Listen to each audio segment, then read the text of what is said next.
তমদ্দুন মজলিস, আগুনের প্রথম স্ফুলিঙ্গ। ১. বিভাজনের ধাক্কা। ঢাকার এক চায়ের দোকান।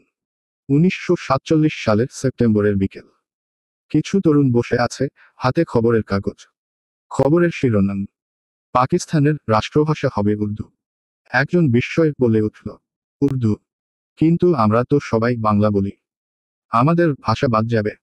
অন্যজন হতাশ গলায় বলল, আমাদের কেউ তো কথা বলছে না। যদি এখনই দাঁড়ায় না, কাল হয়তো বাংলায় স্কুল কলেজে পড়তে পারবো না। এই ছোট ছোট কথোপকথনই ছিল ঝড়ের পূর্বাভাস। ২. এক নতুন নাম। ১ সেপ্টেম্বর 1947। ঢাকা বিশ্ববিদ্যালয়ের এক কক্ষে কিছু তরুণ, শিক্ষক আর বুদ্ধিজীবী একত্রিত হল। আলোচনা জমে উঠল। আমরা যদি সাংস্কৃতিক সংগঠন গড়ি, সেখানে থেকেই তো মানুষের চেতনা জাগাতে পারব। অন্যজন বলল, সংগঠনের নাম হবে তমদ্দুন মজলিস। সংস্কৃতির মাধ্যমে আমরা ভাষার পক্ষে আওয়াজ তুলব। এভাবেই নীরবে জন্ম নিল তমদ্দুন মজলিস। ৩. বইয়ের বিস্ফোরণ। ডিসেম্বর 1947। ঢাকার একটি মুদ্রণালয়ে রাত জেগে প্রুফ দেখছেন প্রফেসর আবুল কাশেম। তার চোখে মুখে দৃঢ়তা। কাল সকালে এই বই বেরোলেই মানুষ বুঝবে, বাংলা না থাকলে পাকিস্তান টিকবে না। বইটির নাম, পাকিস্তানের রাষ্ট্রভাষা বাংলা না উর্দু। পরদিন শহরের আড্ডা থেকে গ্রাম পর্যন্ত বই ছড়িয়ে পড়ল। একজন চায়ের দোকানে বই হাতে নিয়ে উচ্চস্বরে পড়তে লাগল, রাষ্ট্রভাষা বাংলায় হতে হবে। চায়ের দোকানের ক্রেতারা অবাক হয়ে তাকালেন। কারো চোখে বিস্ময়, কারো চোখে রাগ, কারো চোখে নতুন স্বপ্ন। ৪. ছাত্রদের জাগরণ। ঢাকা বিশ্ববিদ্যালয়ের ক্যাম্পাস। কয়েকজন ছাত্র মশাল মিছিলের প্রস্তুতি নিচ্ছে। তাদের হাতে তমদ্দুন মজলিসের প্রকাশনা।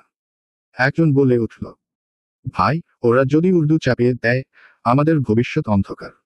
অন্যজন জবাব দিল, তাহলে আজ থেকেই লড়াই শুরু। তাদের কণ্ঠে ভর করে আন্দোলন ধীরে ধীরে ছড়িয়ে পড়ল। ৫. 1948 থেকে 1952।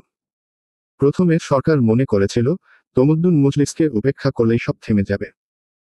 কিন্তু বাস্তবে যা হলো, প্রতিটি সভা, প্রতিটি পত্রিকার নিবন্ধ, প্রতিটি বিতর্কে তমদ্দুন মজলিসের চিন্তা ছড়িয়ে পড়ল। ছাত্ররা রাজপথে নামল, শ্রমিকেরা সমর্থন জানালো।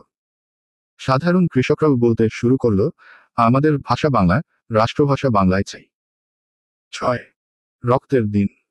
২১শে ফেব্রুয়ারি 1952। ঢাকা মেডিকেল কলেজের সামনে গুলির শব্দ। রফিক, সালাম, বরকত, জব্বারদের শরীর রক্তে ভিজে যাচ্ছে। রাস্তার পাশে দাঁড়িয়ে এক বৃদ্ধ বললেন কাপা গলায়, এই আগুন শুরু হয়েছিল তমদ্দুন মজলিসের হাত ধরে। আজ তা রক্তে পরিণত হল। ৭. উত্তরাধিকার। আজ হয়তো সবাই তমদ্দুন মজলিসের নাম মনে রাখেন না। কিন্তু যদি তাদের 1947 এর বই, তাদের সভা সমাবেশ, তাদের লেখা না থাকত, তাহলে হয়তো ভাষা আন্দোলনের মাটি এত উর্বর হতো না। তারা ছিল যেন অদৃশ্য